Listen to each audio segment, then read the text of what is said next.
Hey, Warners, this is your warning that the following episode of Women Your Mother Warned You About went a bit rogue from the beginning. You know, one of those episodes where we started the show before we started the show. You know, we were recording and then things happened. So put on your big girl panties and buckle up for the ride with Rachel Pitts, Keith Walters, and yours truly, Gina Tremarco.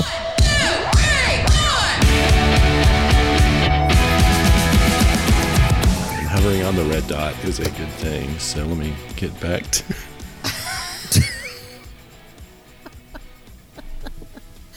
Indeed. Especially if you're going to use that voice, Keith. Can you say that again? Hovering on the red dot is what? Hovering on the red dot is always a good thing. Actually, it's pressing on the red dot is better. It really depends. Well, yeah, I mean... I guess it's true. True. Okay. Well, the three of us haven't been together in a while. So... Welcome to Women Your Mother Warned You About. The podcast that goes rogue and makes everything sexy again. Thank goodness we have an intro now for this, I think. I don't know. Hi, I'm Gina. Oh, Lord. Aren't you the CEO of this whole shebang? That's all you got? Hi, I'm Gina. Don't we have a script?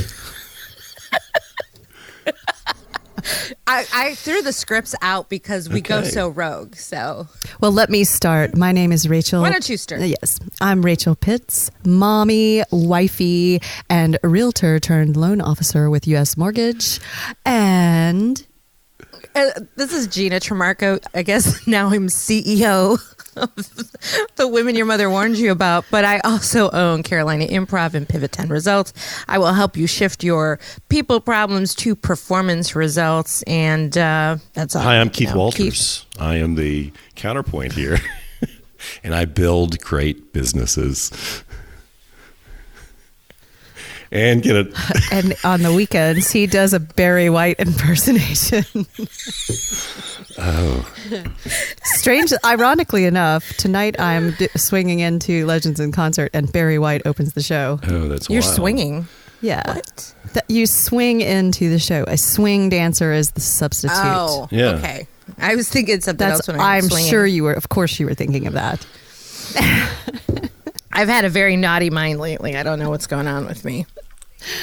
A couple days ago, I talked to Keith and I said, it's all your fault, Keith.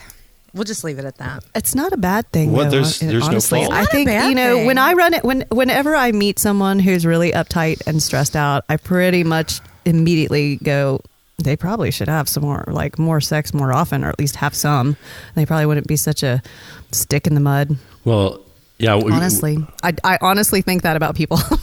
Well, and Rachel, Gina, we were talking about it yesterday. That gets into that abundance versus scarcity mindset. Abundance is great. Okay, don't go there. Abundance is great.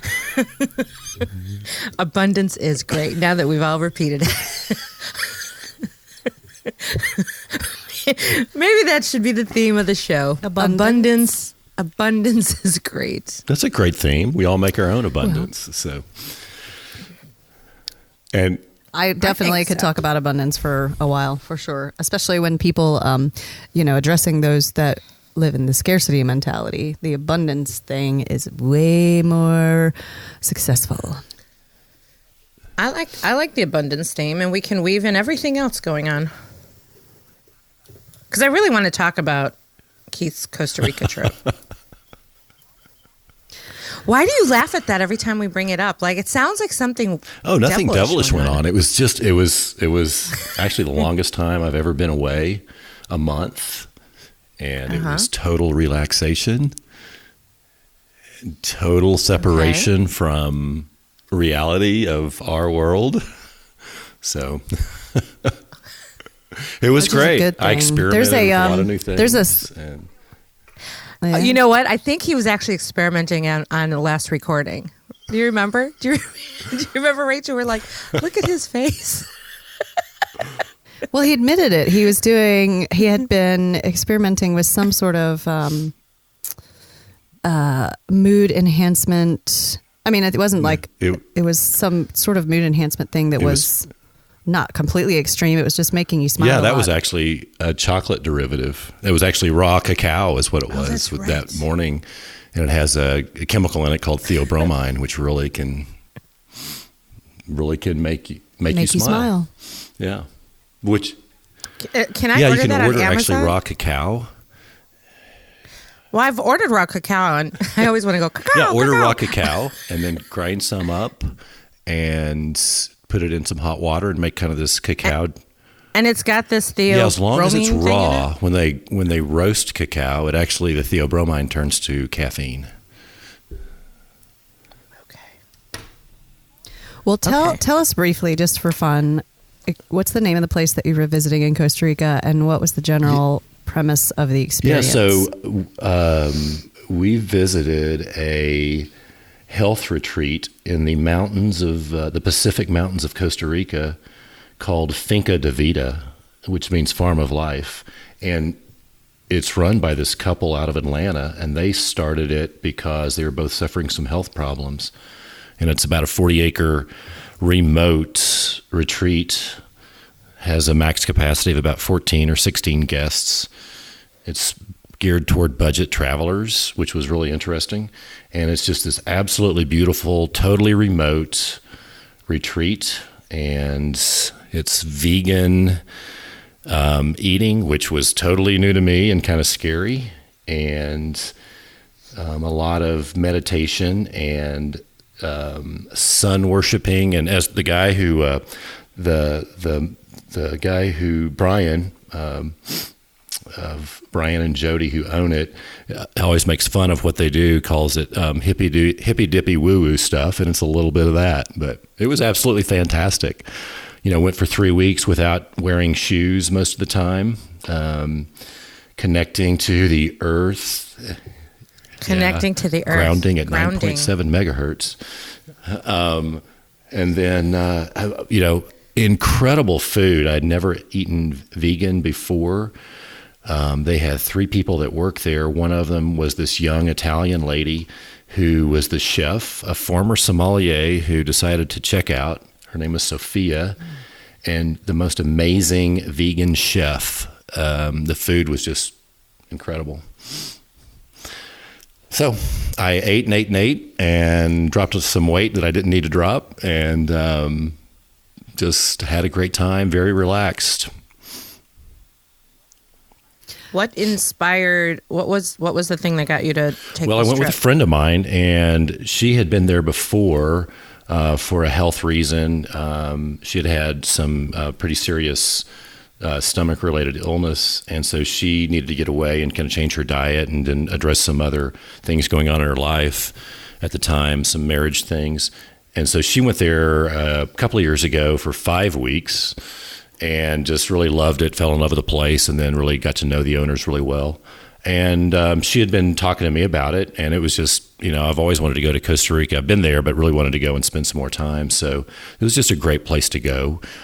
This place is a healthy retreat. A number of people there are addressing health problems, and that wasn't really what we went for, but just turned out well.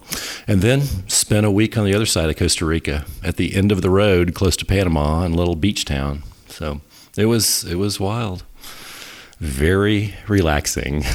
Putting things into perspective. Costa Rica is the best. Yeah. It's so relaxing anyways. It's such a great country, and it sounds like I would love to do. I've been looking for the past couple of years in a row of trying to get away to do something like that. There's a silent retreat that I've been looking at where you practice silence for a few days. It's just where I'm at in the growth pattern of my business life. It's hard for me to take that time away. However, some successful entrepreneurs and business people and success leaders would argue that you need that. You need that disconnect to recharge. So it sounds like fantastic to me, as well as the fact that I know with my own health issues that I struggle with, that I've done it before, and some people that, because I love steak. I love me some steak. So people that love to eat like that will sometimes look down on a vegan diet, but I've done it also a few times where I take about a month and go complete vegan, and really it's just about giving your system a break from all the work that has to be done to digest meat proteins. And boy, do you feel amazing after you really give your system a break, don't you? Yeah, it is pretty amazing, and I cheated a little bit on the vegan diet while there. I mean, there was once a week trip into what they call the local hippie market, get some falafel and some eggs or something while there, and that's all fine. Keith was smuggling in contraband. I didn't smuggle in contraband. I did eggs. walk 2 miles down 1,000 vertical feet to get a beer. And what was so funny, that was one beer during 3 weeks, and then later trip to the beach, I got another beer, but I could only make it about halfway through the beer before I was looped because both from cleaning everything out of your system and from not having any alcohol. It was really interesting. I think it's a great. I couldn't do vegan. I need too much protein and too many calories. I burn so many. But I think it's a great, break, like Rachel said, to reset your body. Rachel, you and I had talked about doing that silent retreat. I know. It's sitting in my inbox. I'm going to do it one day when it works out. I was going to go last January, and then I was just caught up in wedding planning. And it's sitting in my inbox. I would love to be able to do it. It's very circumstantial at this time in my life with children and work life, as I mentioned. But I really would like to do that someday. I think, well, for me, like, I never shut the fuck up. So like to have a few days of commitment to silence, I think would be profound. I've always wanted to do it. I don't think we could really go together. I mean, we could, but we probably not share a space. I don't know if we could stay silent. I agree with that, because I mean, doing stuff like that where you're really trying to disconnect and go inwards, it's hard to have somebody that you resonate with so much, or you just want to talk. I don't think we would look we'd at be each like other and under just the crack covers up. at night with going, did you have any insights today? Okay, shh. So the place that I went, there's actually another place just down the road, a couple miles down the road, which is a far piece there, but that does silent retreats. And so yep, this actual place, they have one in Costa Rica, they do one in Guatemala, I believe. Yeah, so actually my friend who I went with, she did 2 silent retreats during the 3 weeks we were there, which is great because it gave me some silent retreat time as well. So I love that. I hope you didn't tell her that, of course. did you? Yeah, that's all discussed openly. Yeah. Actually, the first silent retreat I did was during, if you're familiar with something called Outward Bound, years and years and years ago, 48 hours solo in the mountains. Wow. With no food, only water. Fasting, a 48 hour fast retreat. People freak out about that stuff. I have done more than once. I think, let me see, at least 2 times, I think 3, I've done the master cleanse, which if you look it up, it's basically, and it sounds nuts, but it's you get water, lemon juice, grade B, I think it's grade syrup. B, like the pure maple syrup from the tree, and cayenne pepper. And I did it for 10 days. And what's crazy about it is you'd think that your body would freak out, but I have never felt as good as when I did those. Like your skin, your hair, and then what was most interesting about it is like when I did that, like day 3, all you want is pizza. You're like, all you see is like Domino's pizza commercials everywhere. But once you get through that, then you don't have that feeling of what am I going to eat? And you got to make it, and then you got to clean up after it. And then you have that crash later where you're hungry again. You just don't have that anymore. So then your mind is freed up for other pursuits. And it's quite profound. I think the master cleanse for people with major health issues, they'll do it for like 40 days. But it takes some mental strength, that's for sure, because it's hardcore on your mind.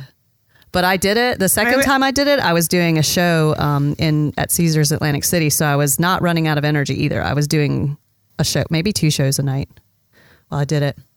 Craziness. I think there is a lot of misconception and misunderstanding around it. I've intermittent fasted where it's 24 hours. I probably could handle 48. 24 is not so hard.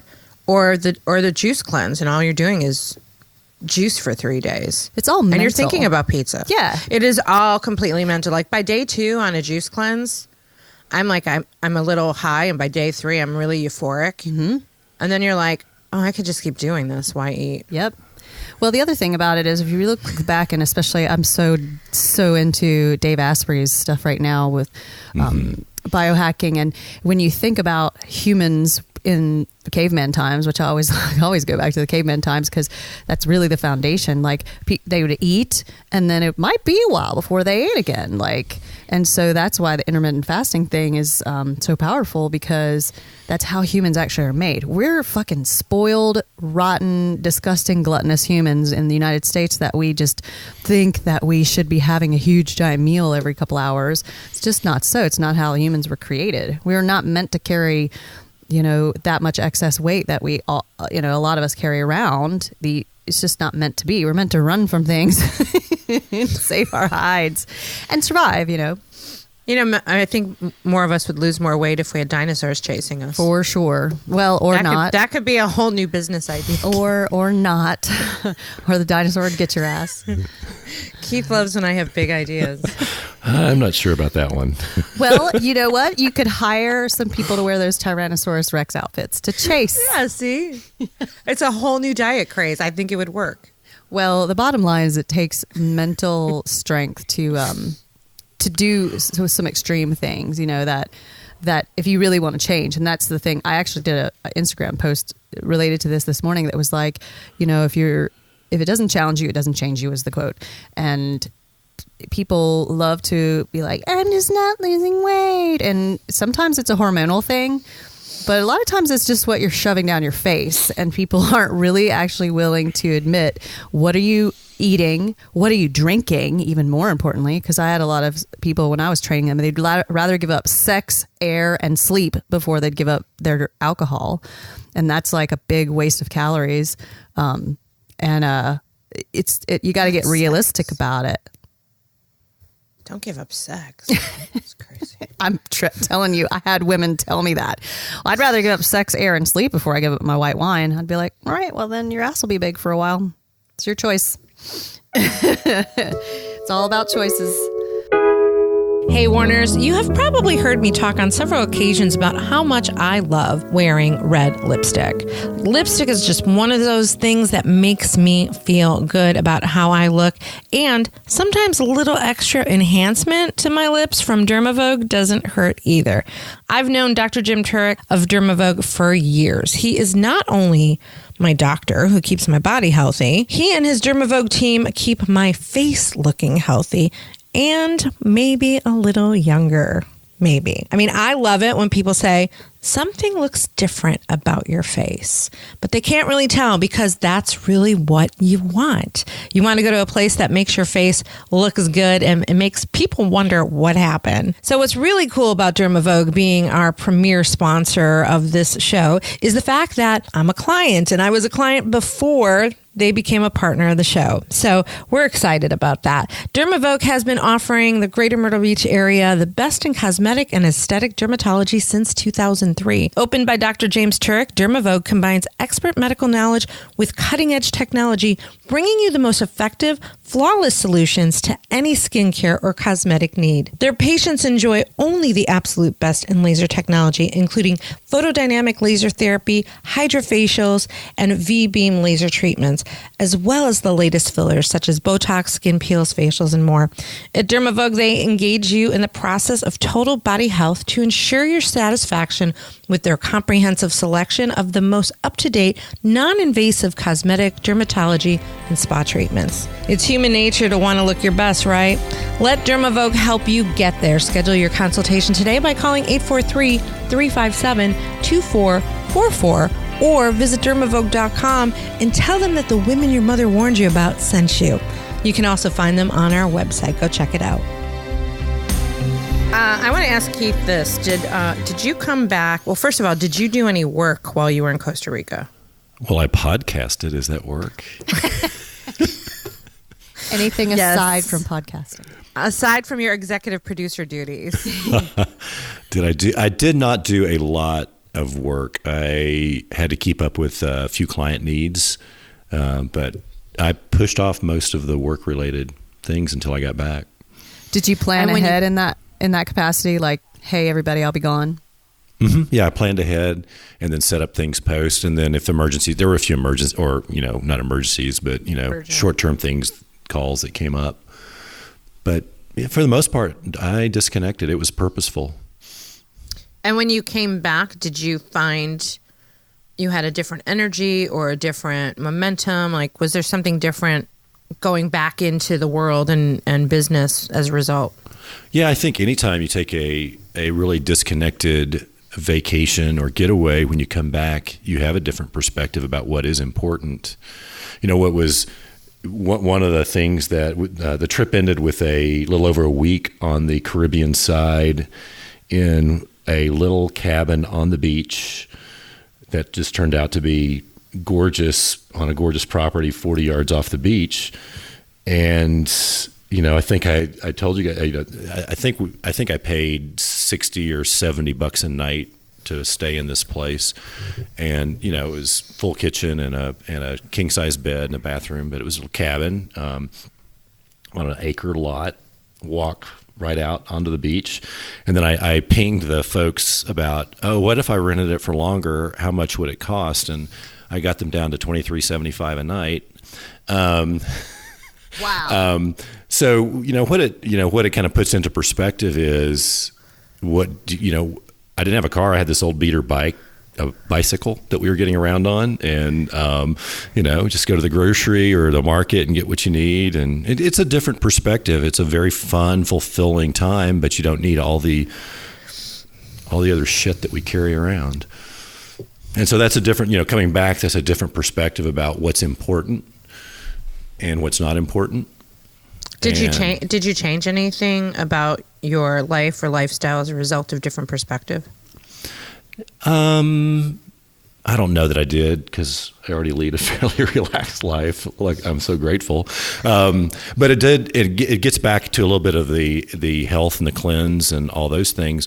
After going through the vegan diet for a while, and there were people doing master cleanse and fruit cleanse and so forth there as well, it resets your brain a little bit. And I think Dave Asprey talks a little bit about this in Game Changers. It resets your brain and your body. And one of the big things you lose is your sugar addiction. If you're away from processed sugars for a while. And that sugar addiction actually drives a lot of the cravings that we have for food. And what's really interesting is, and I experienced this yesterday, I was going to go out and get a pizza, and it's like, and I stopped at Natural Grocers, and I ended up just getting something healthy, and the pizza was there, but it's like, I'll just not do the pizza, which for me is a big deal, not doing pizza. So it changes the physical drives and cravings coming from your body. It helps you then be more in control of what you're ingesting. And that was the biggest thing that came out of it for me. Love No it. more pizza. No, actually, not as much. Less pizza. Less pizza. Makes me want to less master pizza, cleanse. less desserts. So it's a really interesting experience. Yeah. Especially, and I'm bad with sugar, admittedly. Like, I'm really bad with sugar. It's hard. And like, we just went through a big storm here in our area. And I was amazed by the fact that sometimes if I'm busy in my normal work-life flow, I'll forget to eat, and I'll go like way too long between times that I eat. But good Lord, I could barely go like 5 minutes without eating something during the hurricane. I'd be like, I think I'll just have one more cookie. Like, it's just stress eating. Literally, like 5 or 10 minutes was about my bored max. eating. It, all the memes, like, about hurricane of like, don't eat all your hurricane snacks before you're waiting so long. You start eating your hurricane snacks because you have all this food just in case. Last night, God forbid. Now that the storm was past, last night Felix and I sat down to watch a movie, and I looked at him and I'm like, we don't have any cookies, ice cream, or pistachios, which is like what we will eat when we watch a movie. We ate them all. There was nothing left. And I ate pretty much all of the first two because I don't eat ice cream and dairy. I'm referring to it as hashtag hurricane weight. Yeah. There like should be a marked spike in all of the gym memberships and activity, like people on treadmills. How much weight did you gain waiting for the hurricane that never came? I mean, just saying. Hey, dude, it was a little gnarly up here at 4 a.m.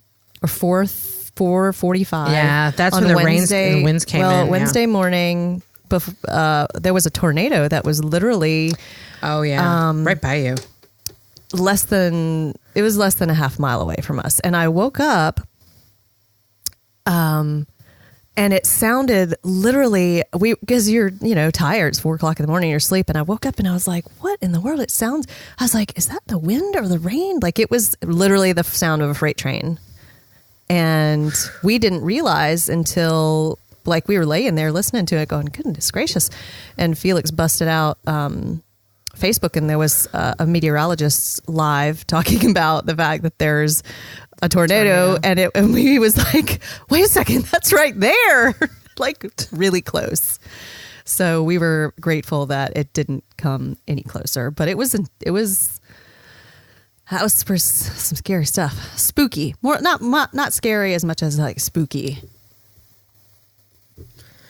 A lot of stress involved in that kind of potential natural disaster stuff. Like people who live in snow areas were saying, oh, I would prefer snow all day long. I'm like, I kind of would too. It's the tension of waiting for something so unpredictable, like sort of predictable, but not predictable, right? Like just like after a while you have to turn off the media because it's like, no, this is the biggest storm ever in time. And it is going to be disastrous. And it's like with every year and every storm, it gets more scary that you're sitting there going, is it going to hit us? Is it not going to hit us? That we were exhausted. I stayed with a friend and we were exhausted the day after. And it's not like we did anything. We were emotionally wiped out from the tension of waiting.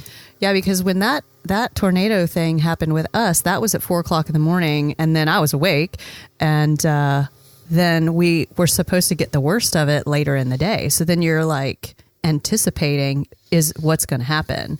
Yeah. And you don't know. And everything, like there was, everybody makes it look worse on Facebook than it actually is. So like down in Pawleys Island, they're like this and that is happening. So you're waiting for it to show up where we are. It's just nasty. And I think the media has very much overblown it to try to scare us, so that really, actually, I think the statistic was like only 15% of local people left during this one, because we've all, this is the first time I've stayed for a while, for one, because they scare the shit out of us and we all leave. And this time we're like, nothing happened last year, so I'm just going to stick around, which can become dangerous. Which so many of us did. Yeah. A lot more people this time stayed because last year we evacuated or whatever. We evacuated and nothing happened. So it becomes a little bit dangerous if something like Hugo actually does hit and people are kind of jaded and they don't leave because they're like, nothing ever happens when you all say, it must be the worst one ever, right? Hurricane that cried wolf. Yeah, exactly.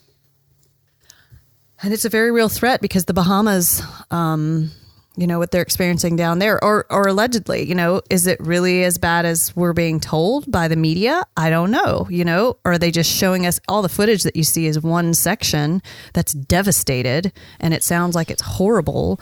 But when you put your feet on the ground, what's it really like? What's the real story? And then compare that to all of us that are pissed that we don't have cable. People have nothing left, and we're like, does anybody know if AT&T's tower is down because my cell phone's not working? They post on Facebook. They like went to the local, somewhere local so they could get on a computer to post, hey, is AT&T down? Again, about perspective. The thing I found really interesting with this whole, it was on national news. If anyone paid attention to the stupid red Jeep and hashtag JeepWatch, and the moron that drove the Jeep on the beach and it stayed there, and it became like a tourist attraction during the hurricane, to the point where the police had to give tickets to people to stay away from this Jeep on the beach. What I found interesting about that is it became such a conversation on Facebook. I started to feel like we were all living in the Breakfast Club, and we were in detention together, in a virtual detention with all these different types of people, right? People that we might not even get along with on Facebook. And we're all hanging out on Facebook like we're in detention, and we're talking about this stupid fucking red Jeep. And everybody is talking about the red Jeep. And then a friend of ours starts making all these memes, voiceover friend of ours. He starts making all these memes, taking water-related movies and then putting the red Jeep in every one of those so that they go viral. And this became such a conversation. But my perspective on it is, for once, we all came together, like all these different, the cheerleader, the jock, like think about the Breakfast Club personalities. We all came together to talk about the red fucking Jeep so that we weren't talking about the hurricane anymore.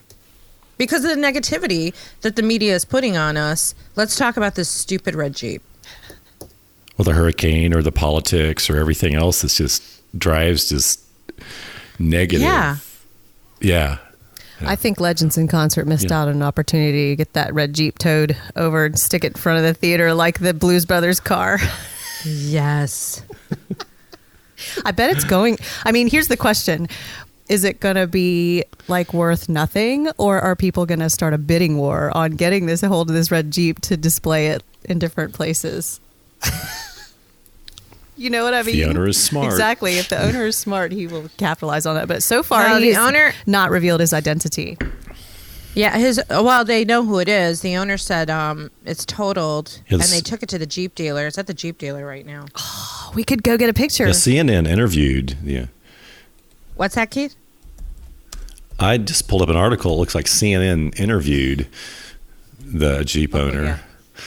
He needs to just like get a mask, some kind of like mask, and then start making appearances, but he could still stay unidentified, like the Lone Ranger. That's what I would do. But again, if you look at human behavior, we got so obsessed with this story. And some people were like, why are we getting so obsessed with this stupid story?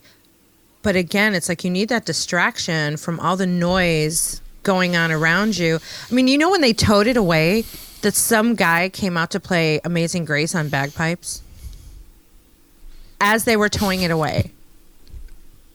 I mean, this is insane. Well, it's comic relief. And, honestly, and I don't really get, aside from the scary tornado, like I don't get too sketched out by the storms, because I just figure, as long as my family is safe, then it's fine. Like any material possessions that get destroyed, whatever, it's fine. But still doesn't take away from what you mentioned, Gina, about it's stressful. Like, what's going to happen? Is it going to flood? Are we going to be out of power? Any second the power could go out. And so the Jeep provides comic relief. Everybody likes to laugh, no matter what your political, religious, etc. beliefs are. Yeah, everybody came together. That's what I found interesting about it. If we did more of that in the world, what could happen? For once, people weren't bitching about political beliefs, there was none of that going on. Until people started bitching about the red Jeep. I saw plenty of bitching posts of like, if one more person posts about the red Jeep, I'm quitting Facebook. Good. Move to Canada. Bye. That means you're not fun at all. That means you have a scarcity mindset. Yeah. And so this hurricane thing is sort of like we kind of had to be on our own retreat, getting back to whatever this theme is, right? So you retreat to Costa Rica, you retreat in a hurricane, kind of. You have to find things to do with your time. I found myself going, okay, the power's going to go out at 4:00. That's when the eye goes by. I have until 4 p.m. to get all my work done. And I mean, I hustled. I think at one point Rachel's like, I'm getting all these emails from you. Because I was scheduling, I got so many guests scheduled for this show. And well, it helps you prioritize, right? If you have that, just okay, this is what I got to get done. The rest of this is not that important. I might be at helps you. I might be out of commission for days because we will be without power and the world will end, and I need to get all this done now. I just came up with a whole new business and business plan. So did I. But I also used it as an opportunity because, when there's a hurricane, first of all, there's no mortgages closing and there's no real estate deals closing because the courthouse is closed and nobody's doing anything because we're worried about the property being destroyed. So then what do you do if you're in real estate and there's a hurricane?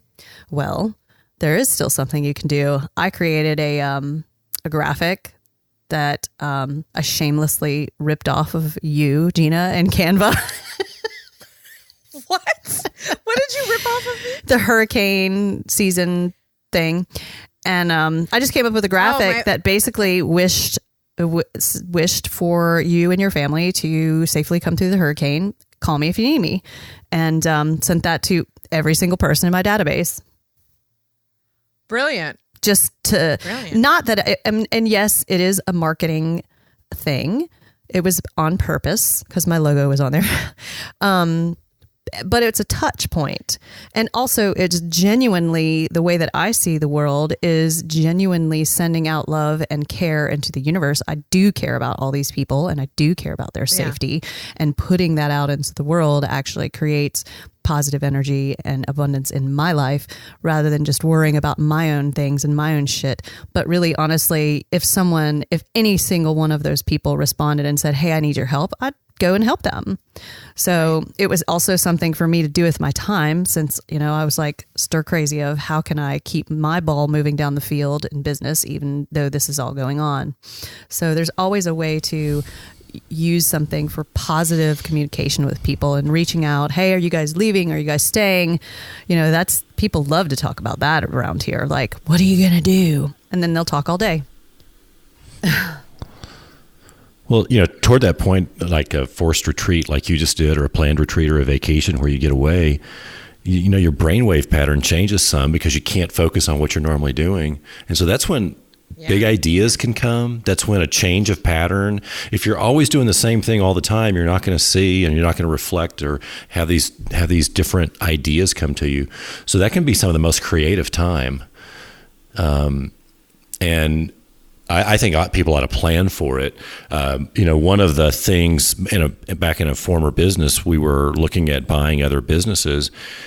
And one of the conversations I'd always try to get into with the owner of the businesses that we were looking at was just a kind of a casual, after we do the real kind of formal business questioning and let's go out for a drink and let's dinner and let's just have some chat. And I'd try to steer the chat toward vacations.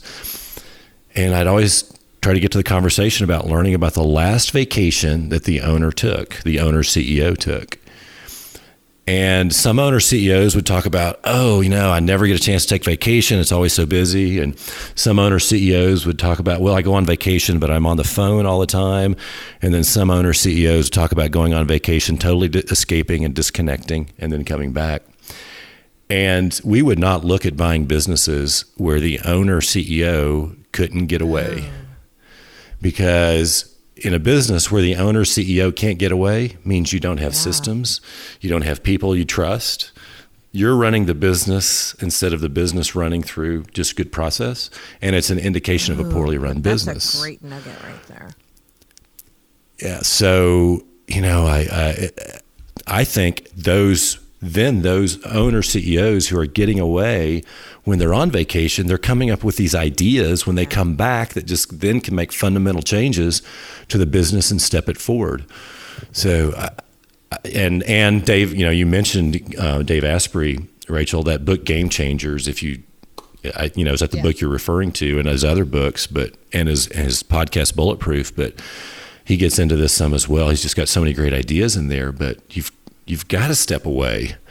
And sometimes life is going to force you to step away like it does with a hurricane. Well, and it's a very American capitalist kind of mentality. And Dave Asprey talks about this in his book some too with, I think, Ariana Huffington. She talks about this, the people of the mindset that you need to work yourself to the point of death with, giving up sleep and life to be successful. And you take people in Europe and even I believe in Canada where it's a 2-week vacation that they take at least annually. And it's expected. It's expected to take time away. And how many people do you and I know that never go anywhere? Like, I love to travel. That's where my money goes. When I make money, I plan travel. I like to go places and experience things. That's what I dig. And for that reason, because I like my creative mind to be stimulated. But there's a lot of people in the world that can't remember the last time they got away, can't remember, ever having a big vacation and thinking that that's unattainable to them, which is absolutely not true. Anybody out there is able to do that, because I went on vacation even still when I was not making very much money. Money likes direction. Just figure out where your money's going if you want to travel. So you're signing up for that silent retreat is what you're saying. I didn't say that, but it is in my inbox. It's on my radar. I already have 2 other vacations planned as well.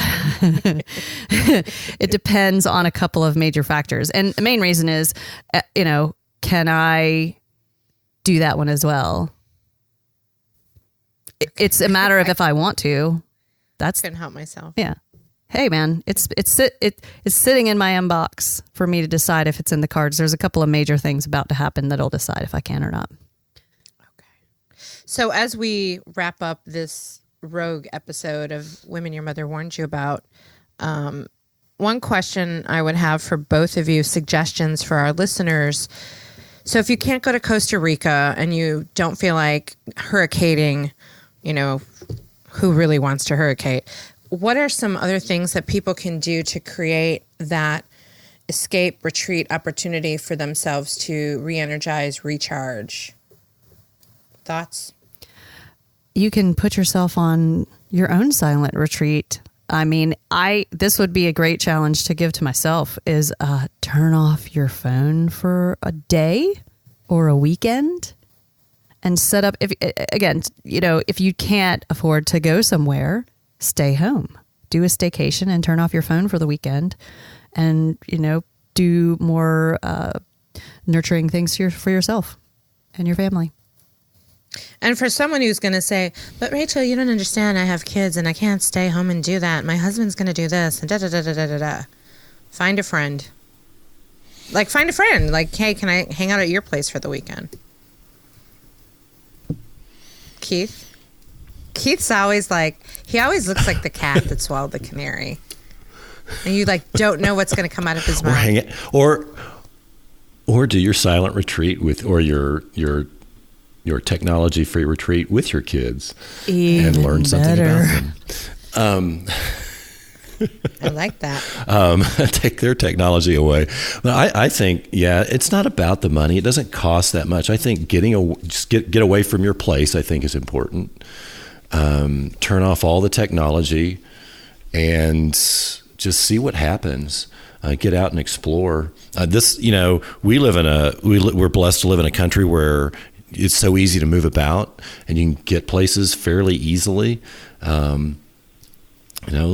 Parks, state parks all over the place, go camping, you may hate it. Just go find a cheap hotel somewhere and get away. It doesn't have to be great. I used to do a lot of rock climbing, and in the rock climbing community, there are real rock climbers.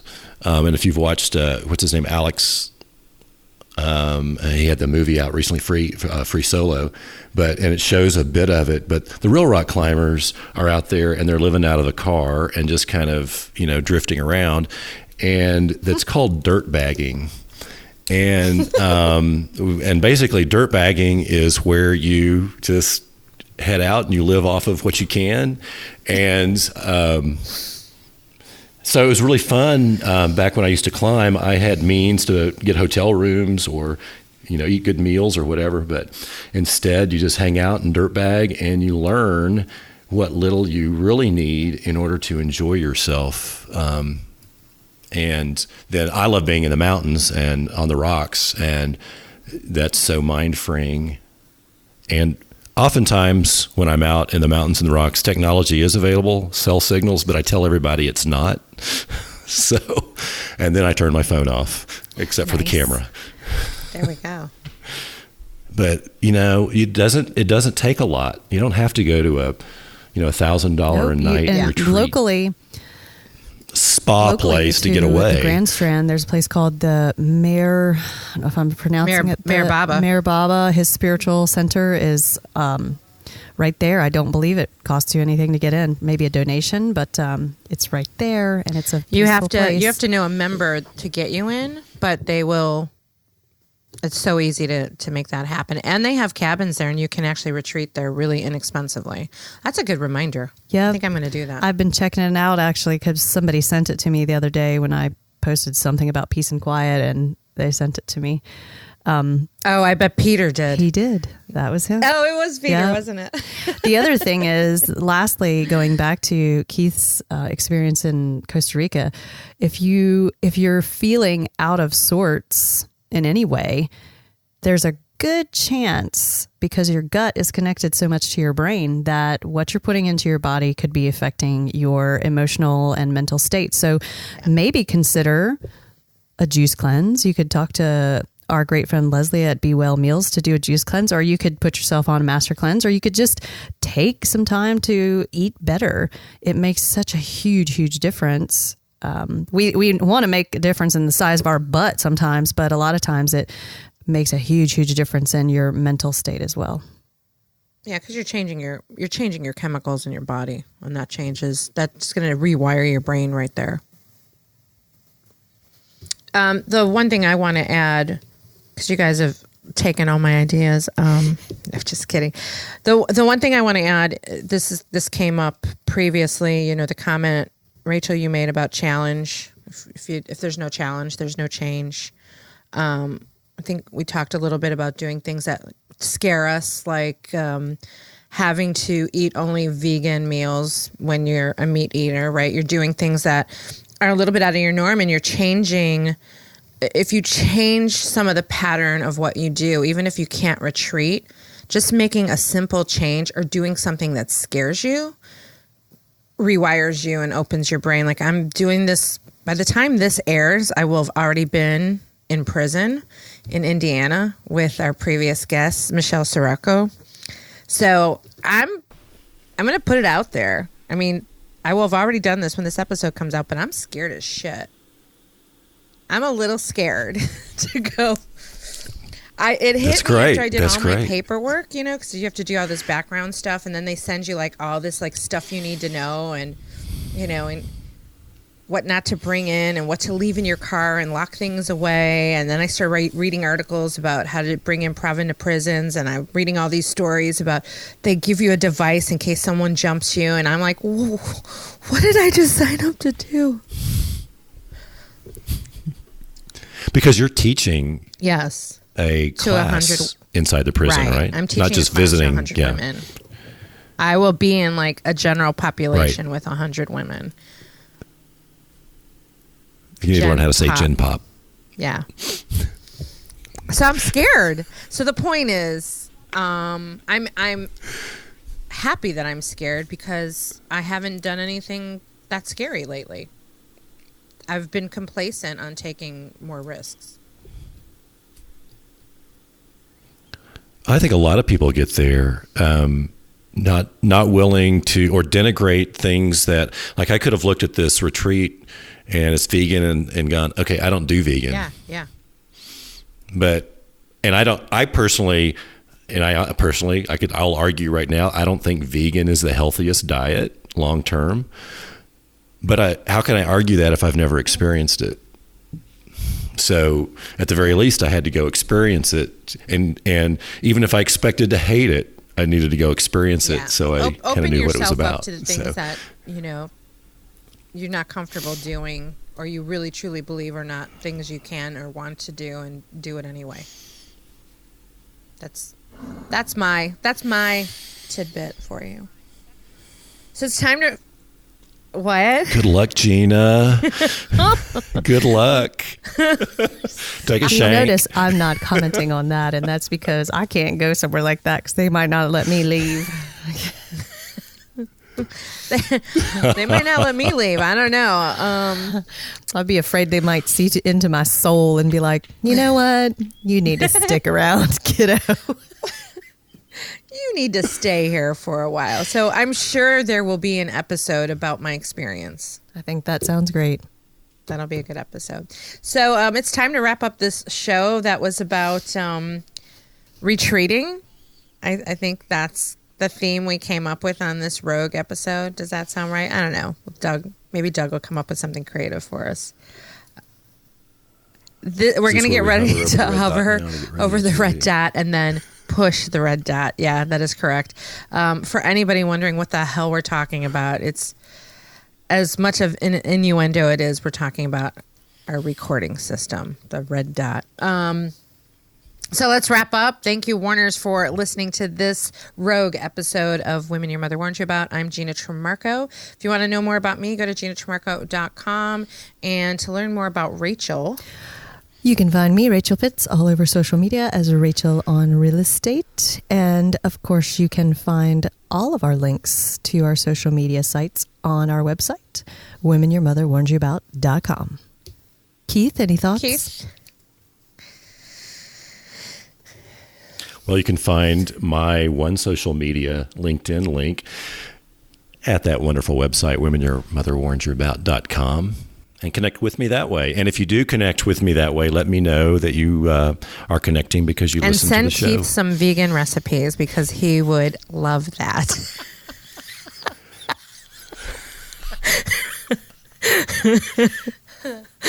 All right. Once again, you can go to womenyourmotherwarnedyouabout.com to learn more about all of us, the show, see previous episodes. You can also subscribe to our show from the website and go to iTunes and leave us a rating and review. We would so much appreciate that. We read reviews on the show. We're a little bit backlogged. I keep forgetting to pull them up, but you will hear more reviews soon.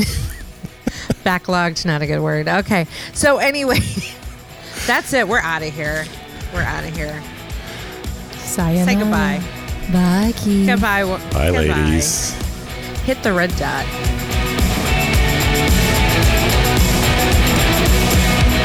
This really will get serious soon. Yeah, it doesn't have to. I don't think anybody wants it to be serious.